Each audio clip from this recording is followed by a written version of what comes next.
Hello everybody. Today we're going to do a one-off video. I've been very busy with the holidays and getting our database up and organized, the kids, everything else. But during the winter, we had a very interesting thing happen here at Scalpel and Stem. Now, people know that I am more than happy to take in their plants if they're no longer wanted. We normally will rehab them and oftentimes donate them, that kind of thing, or we'll trade if it's something that I want to keep in my collection. But during the winter, we had a very interesting happening.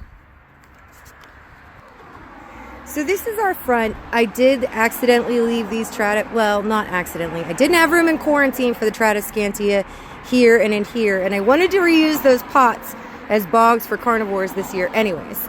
All we have in here is just empty soil. They're getting ready for corms. So that was all that was on my porch. We already put everything else in quarantine, or we cormed it for the winter. But just about 4 weeks ago, these showed up. Now, we had a little debate on what we were going to do with them because I have to be very careful with cactus around Kenny. Kenny could get very injured due to his health issues from the spines of cactus, so we keep him out of cactus. So I wasn't able to put them in quarantine. Now, I know it's not spring yet, but look at these guys. They still have green right in here. These are clearly frozen, this one right here. But some of these, we may be able to salvage. So I'm going to keep you folks updated on that. It's going to be a cute little side quest that we'll be doing. So stay tuned for that. Now, in case some of you aren't familiar with the concept of quarantine, I figured I'd give you a quick sneak peek of mine. Now, no judgment. Quarantine is survival of the fittest. They are going to be treated with pesticides on a very regular basis every couple of weeks because of the life cycle of the pests that I don't want to be on my plants. We don't want to introduce new plants into the lab or from outside before they've gone through this cycle. So I make them tolerate this.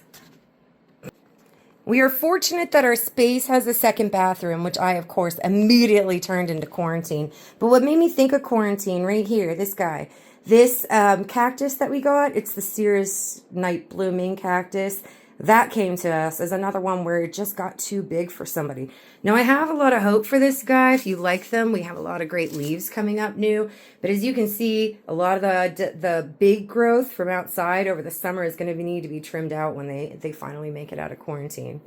Quarantine lasts at least 6 weeks for all plants coming into the lab. Anybody new goes directly into quarantine, and I highly recommend that everybody quarantine plants that they get in, no matter who they get them from. Never know when there might be terrible pesties hitchhiking. It's just a good idea. It gives the plant time to adjust to your environment, and it gives you an opportunity to make sure the plant is happy and healthy. So after a 6-week quarantine, we do usually pull them out unless we continue to see any kind of issues, and then it'll be a long-term rehab situation. But, and we treat quarantine with pesticides that are not available to the common person. But there are a lot of great pesticides on the market that you can utilize that function the same way. And for somebody with a lot less plants, you don't need to have the stuff that requires a commercial license. All right, folks, that's a quick thing that I thought would be fun because I haven't been in contact with you in a while. Don't forget, if you have not entered our Race to 1K giveaway, even though it's been up for a year, we're still running that. And I will be doing an update on the plants that need repotted and subcultured because they've been in those jars for so long.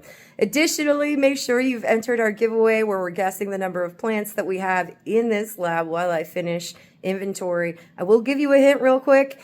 We already have over 100, and that's just species. That doesn't actually count the number of plants, and I've only gotten through Alocasia, Monstera, and about half a Philo. So there's your first clue, folks.